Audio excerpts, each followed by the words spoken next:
Hello दोस्तों, astro stock prediction में आपका स्वागत है। नक्षत्र ज्योतिष, कृष्णमूर्ति ज्योतिष, अष्टक वर्ग न्यूमरोलॉजी, इन सभी शास्त्रों का यूज करके आने वाले दिन का प्रेडिक्शन मैं बोलने जा रहा हूँ। आने वाला दिन 8 अक्टूबर 2025 यानी बुधवार का दिन। इस दिन एज पर फाइनेंशियल एस्ट्रोलॉजी क्या हो सकता है, ये जानने की कोशिश करिए। ओम श्री गणेशाय नमः। चैनल के डिस्क्रिप्शन बॉक्स में बिलो द टाइटल डिस्क्लेमर रखा है, उसको कृपया पढ़ी जानिए। एज पर डिस्क्लेमर, ये एजुकेशनल प्रोग्राम है। इसके तहत जो भी मैं बोल रहा हूँ ये मेरी पर्सनल राय है, मेरी खुद की राय है। आपके प्रॉफिट या लॉस, लाभ या हानि के लिए मैं और मेरा चैनल जिम्मेदार नहीं रहेंगे, रिस्पॉन्सिबल नहीं रहेंगे। ये प्लीज़ नोट करके रखिए।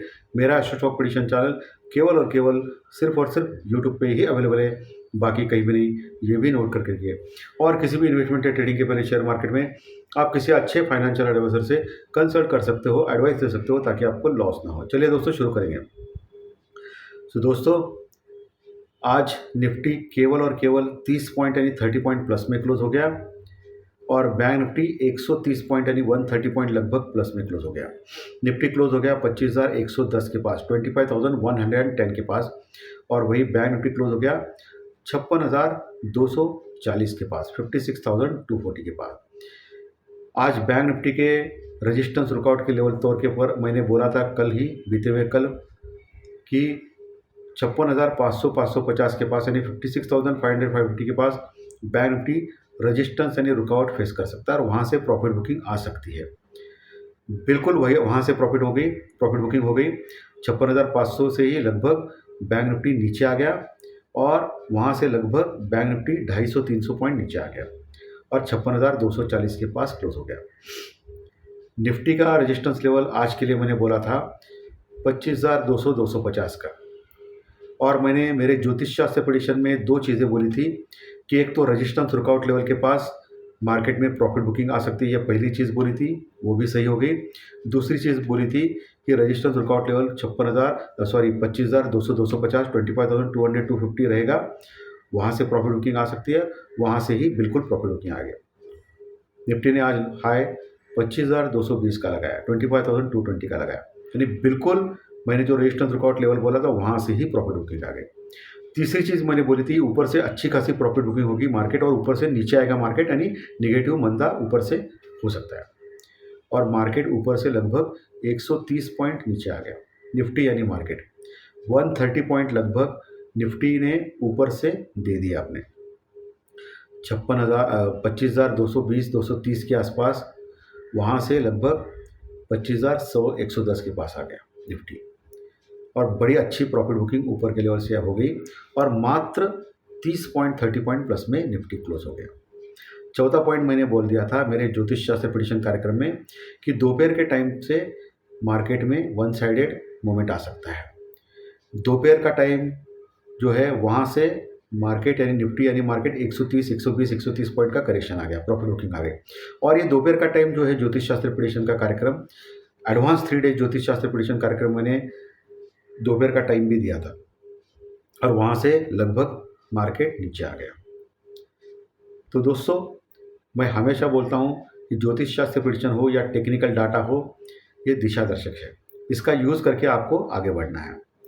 ये हमेशा 100% सही नहीं आएंगे, लेकिन कुछ पॉइंट्स ज्योतिष शास्त्र प्रेडिक्शन और टेक्निकल डाटा के ऐसे रहेंगे कि जिससे आपको 100% प्रॉफिट होगा। जो प्रॉपर ट्रेडिंग करते हैं, प्रॉपर स्टॉप लॉस या प्रॉपर हेजिंग से कम लॉट में काम करते हैं, अपना कैपिटल बचाते हैं। और जो मैं टेक्निकल इंडिकेटर्स हमेशा पिछले 5 साल से बात कर रहा हूँ, कि पुट कॉल रेशो जब 1.40-50 के ऊपर जाता है निफ्टी का, तब प्रॉफिट बुकिंग आती है। देखिए आप, पुट कॉल रेशो 1.40-50 के पास गया था निफ्टी का आज, और वहाँ से प्रॉफिट बुकिंग हो गई। सो ये टेक्निकल इंडिकेटर्स कितना इंपॉर्टेंट रहते हैं। इंडिया वीक डर का इंडेक्स भी बढ़ गया था, लेकिन बाद में इंडिया विक्स यानी डर का इंडेक्स 1-2% गिर गया, और अभी फिर से 10 के पास आ गया है। डॉलर इंडेक्स बढ़ गया है 98.45, वही है, बढ़ गया है नहीं, वही है। ब्रेंट क्रूड ऑयल भी 65-66 के पास ही है। कल तक एफआई के जो लॉन्ग पोजीशन है इंडेक्स में बोल रहा हूँ, सिर्फ 7% थे, यानी 93% वो शॉर्ट में थे इंडेक्स में एफआई, यानी अभी भी वो अपने शॉर्ट्स कवर नहीं कर रहे, और ये बहुत ही डेंजरस चीज़ है। सो अभी जो तेज़ी आ गई मार्केट में, वो प्योरली टेक्निकल पैरामीटर्स के ऊपर थी। सो आपको आने आने वाले दिनों में सावधान रहना है। आज गोल्ड ने भी ऑल टाइम हाई लगाया 1,22,000 23,000 का 24 कैरेट का, और लगभग हर दिन गोल्ड ऑल टाइम हाई लगा रहा है। इसका संकेत क्यों दे रहा है गोल्ड?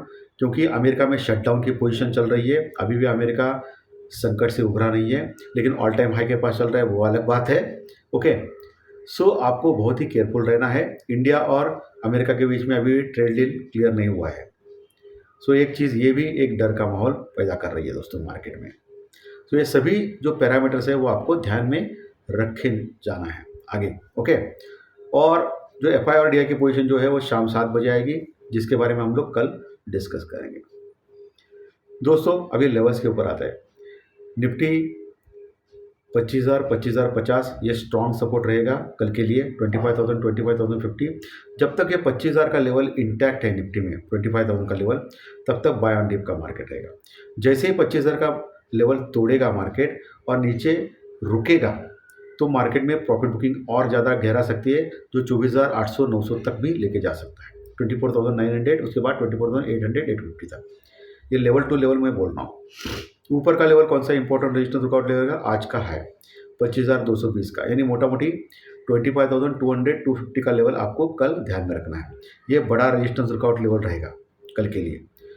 जैसे ही 25,250 के ऊपर टिकना चालू करेगा निफ्टी, तो एक और बड़ी शॉर्ट कवरिंग रैली आ सकती है, जो 25,350 400 तक भी पहुंचा सकती है। ये भी आपको चीज़ ध्यान में रखना है कल के लिए, ठीक है। वही बैंक निफ्टी 56,240 के पास क्लोज हो गया, मात्र 130 पॉइंट प्लस में।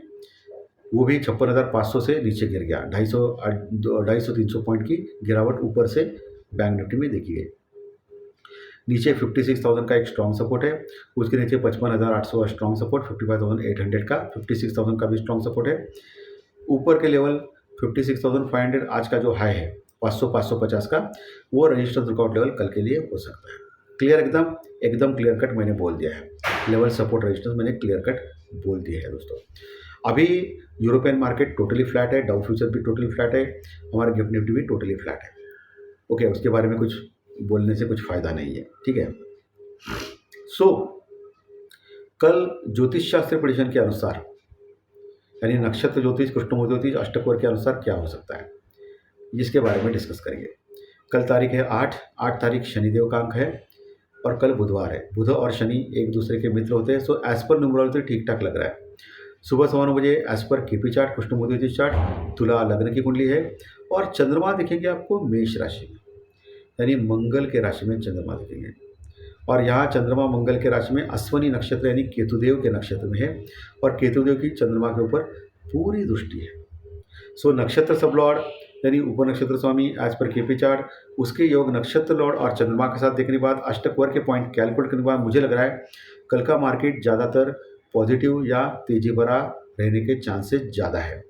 ओके, पॉजिटिव या तेजी भरा रहने के चांसेस ज़्यादा है, यानी हो सकता है ज़्यादातर पॉजिटिव रहे कल का मार्केट। लेकिन यहाँ एक बात कहना चाहता हूँ, अष्टक वर्ग के पॉइंट थोड़े से कमज़ोर दिख रहे हैं मुझे। बाकी के सभी पॉइंट्स अच्छे हैं, अष्टक वर्ग के पॉइंट थोड़े से कमज़ोर आ रहे हैं।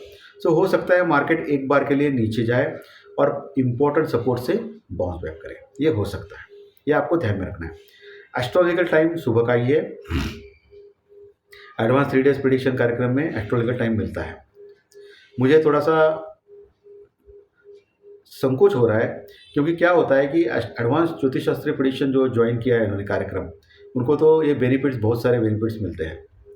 और आम जो पब्लिक होती है यूट्यूबर्स, यूट्यूब की, उनको भी मैं बहुत सारे लेवल्स सपोर्ट रजिस्टर जो बाकी के जो सभी को देता हूँ, वो मैं हमेशा देने का प्रयास करता हूँ।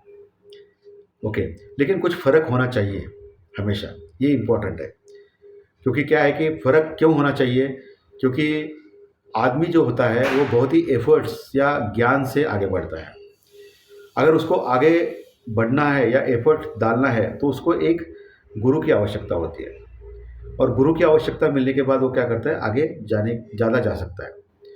तो ये जो गुरु की आवश्यकता है, जो लोग गुरु से शिक्षा प्राप्त कर रहे हैं और जो लोग सिर्फ यूट्यूब वीडियो से शिक्षा प्राप्त कर रहे हैं, उनमें तो फ़र्क होना ही चाहिए, सीधी सी बात है ना।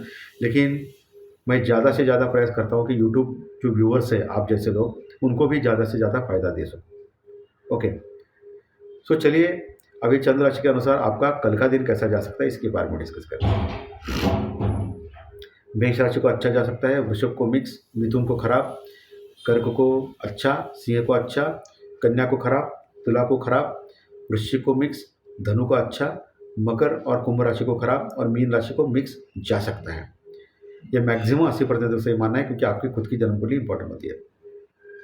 चलिए अभी अंकशास्त्र यानी न्यूमरोलॉजी यानी संख्या शास्त्र यानी आपकी डेट ऑफ बर्थ, आपकी जन्म तारीख, उसके अनुसार आपका कल का दिन कैसा जा सकता है इसके बारे में डिस्कस करेंगे।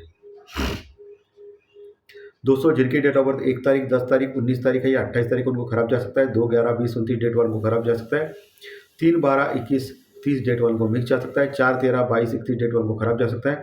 5, 14, 23 डेट वालों को खराब जा सकता है। 6, 15, 24 डेट वालों को अच्छा जा सकता है और 5, 14, 23 डेट वालों को भी अच्छा जा सकता है। 7, 16, 25 डेट वालों को मिक्स जा सकता है। 8, 17, 26 डेट वालों को अच्छा जा सकता है। 9, 18, 27 डेट वालों को खराब जा सकता है। अच्छे रिजल्ट के लिए चंद्र राशि के रिजल्ट और डेट ऑफ बर्थ के रिजल्ट एक साथ लेके आइए। दोनों अच्छा तो अच्छा, दोनों खराब तो खराब। एक अच्छा है, खराब हो तो मिक्स जा सकता है, जाने वाला है, ऐसी कोई भी गारंटी चाल के ऊपर नहीं मिलती है भाई। ये दिशादर्शी शास्त्र है, इसके अनुसार आपको आगे बढ़ना है बस। तो धन्यवाद दोस्तों, आज का विषय अच्छा लगा तो लाइक दबाइए, कमेंट बॉक्स में कमेंट लिखिए और जो नए दर्शक पहली बार चैनल देख रहे हैं वो सब्सक्राइब बटन जरूर दबाएं, ताकि आपको आने वाले सभी वीडियो इसी चैनल के ऊपर सिर्फ और सिर्फ यूट्यूब के ऊपर जरूर देखने मिलेंगे। Thank you.